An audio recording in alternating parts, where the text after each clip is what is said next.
Halo semuanya, apa kabar? Saya Gerald dari Indonesian First Aider. Dalam kesempatan kali ini, saya akan sedikit menyampaikan materi luka bakar dan pertolongan pertama luka bakar akibat termal atau panas. Seperti yang sama-sama kita ketahui, luka bakar adalah semua cedera yang terjadi akibat paparan suhu yang tinggi, di mana tubuh, terutama kulit, terpapar suhu tinggi ataupun kontak langsung dengan suhu panas tersebut. Nah, keparahan cedera pada seseorang yang mengalami luka bakar dapat dinilai berdasarkan pada jenis penyebab luka bakar yang diterima, kedalaman dampak dari luka bakar, serta luas area dan lamanya tubuh terpapar.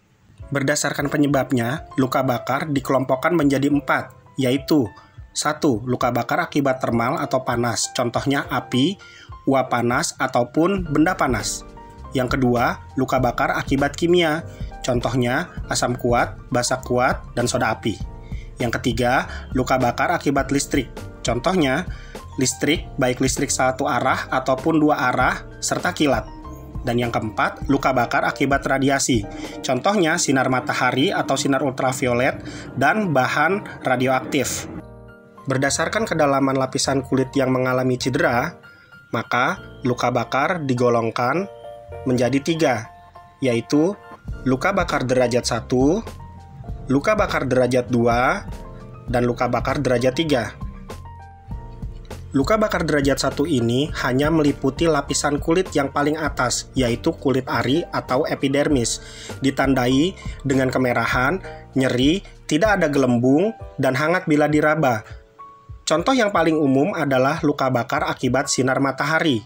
Jika pertolongan pertama dan perawatan yang baik, luka bakar derajat 1 ini umumnya sembuh sekitar 7 hari perawatan.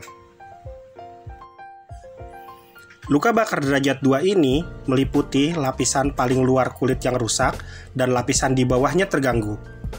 Luka bakar jenis ini paling sakit, ditandai dengan gelembung berisikan cairan, pecahan gelembung yang berair, bengkak, kulit kemerahan, atau putih terkelupas.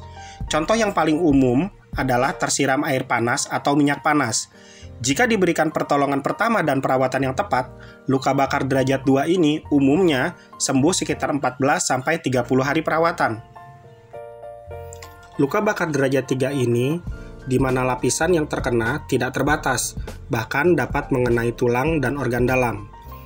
Luka bakar ini paling berat, ditandai kulit tampak kering, pucat atau putih, bahkan gosong dan hitam, diikuti dengan mati rasa karena kerusakan syaraf, sehingga nyeri hanya berada di daerah sekitarnya, di mana berbeda dengan derajat 1 dan derajat 2. Luka bakar derajat 3 tidak menimbulkan nyeri. Contoh dari luka bakar derajat 3 yang umum adalah tersengat arus dan tegangan listrik yang tinggi. Bagian tubuh terbakar dalam durasi waktu yang lama. Luka bakar derajat 3 ini membutuhkan waktu berbulan-bulan dan waktu yang cukup lama untuk penyembuhannya. Hal yang perlu diingat adalah bahwa luka bakar derajat yang lebih berat selalu dikelilingi oleh daerah yang derajat luka bakarnya lebih ringan. Sebagai contoh seperti yang ada di gambar, luka bakar derajat 3 dikelilingi oleh luka bakar derajat 2 dan juga luka bakar derajat 1. Dalam penanganan luka bakar, penentuan derajat berat luka bakar dan luas permukaan tubuh yang mengalami luka bakar sangat berperan.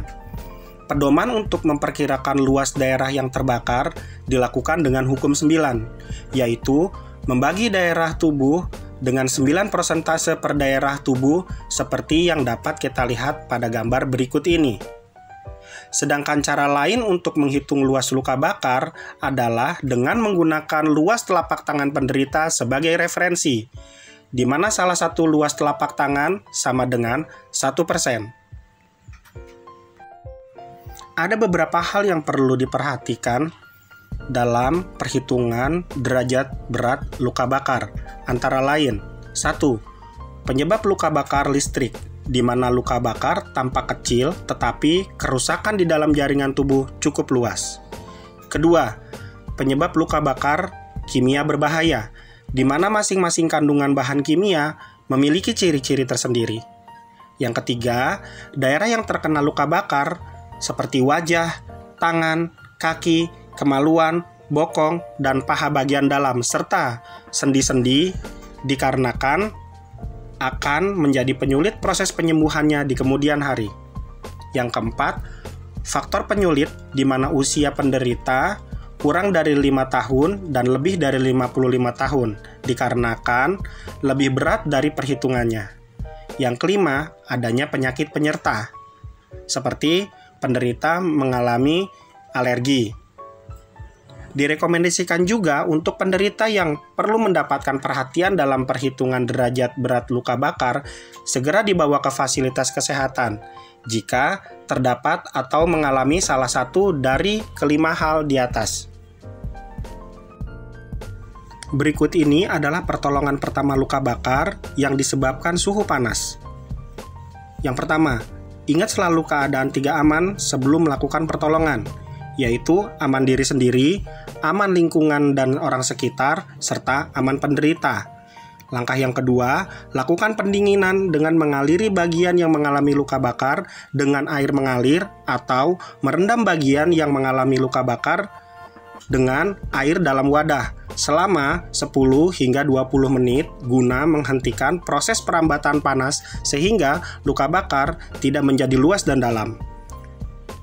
Langkah yang ketiga, setelah kita lakukan pendinginan dengan air selama 10 menit, selanjutnya kita harus menutup area yang terkena luka bakar dengan plastik bersih atau kain bersih agar kelembapan kulit dapat terjaga dan mencegah dari kuman atau bakteri hinggap ke bagian tubuh yang cedera.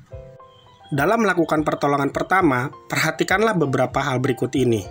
Yang pertama, gunakan air suhu ruangan untuk menghentikan proses rambatan panas. Jangan gunakan air es atau air hangat. Yang kedua, jika terdapat lepuhan, jangan dipecahkan. Jika lepuhan yang sangat luas dipecahkan, penderita berpotensi kehilangan cairan tubuh. Yang ketiga, jika lepuhan sudah pecah, jangan coba memegang atau menyentuhnya, dikarenakan akan menimbulkan rasa sakit pada penderita dan berpotensi menjadi infeksi. Yang keempat, jangan olesi kecap, mentega, oli, atau apapun yang mengandung minyak, termasuk pasta gigi, pada area yang terpapar luka bakar, dikarenakan kecap, mentega, oli mengandung minyak yang dapat menahan panas, sedangkan pasta gigi hanya memberikan sensasi dingin sementara dan tidak dapat menghentikan proses rambatan panas. Yang kelima, lepaskan benda seperti jam, kalung, gelang, pakaian, dan sebagainya pada area yang terpapar. Namun, jangan lepaskan jika benda tersebut sudah menempel erat pada kulit. Kita pun harus segera menghubungi dan membawa penderita ke fasilitas kesehatan jika 1. Terdapat benda yang menempel erat pada tubuh. Yang kedua, terdapat lepuhan atau luka bakar derajat 2 dengan luas lebih dari 1 telapak tangan untuk anak atau 2 telapak tangan untuk dewasa. Yang ketiga, luka bakar terutama derajat 2 mengenai area wajah, sendi, tangan, kaki, bokong, paha bagian dalam, dan kelamin. Yang keempat, terdapat luka bakar derajat 3. Yang kelima, penderita kurang dari 5 tahun atau di atas 55 tahun. Yang keenam, memiliki penyakit penyerta. Yang ketujuh, penderita menjadi tidak sadar. Dan yang kedelapan, jika kita sebagai penolong ragu akan keadaan penderita setelah kita memberikan pertolongan pertama, ikutilah seluruh arahan dari petugas medis di fasilitas kesehatan, termasuk jika harus segera merujuk, di mana di fasilitas kesehatan, penderita akan diobservasi serta diberikan pertolongan dan perawatan lebih lanjut oleh petugas medis dengan peralatan medis yang memadai. Demikianlah yang dapat saya sampaikan untuk materi luka bakar dan pertolongan luka bakar suhu panas kali ini. Jangan lupa like, komen, share, dan subscribe channel YouTube ini jika materi yang saya sampaikan bermanfaat. Ingat selalu bahwa pertolongan pertama itu menyelamatkan jiwa, mudah dipelajari, dan berdampak besar. Terima kasih dan sampai jumpa lagi.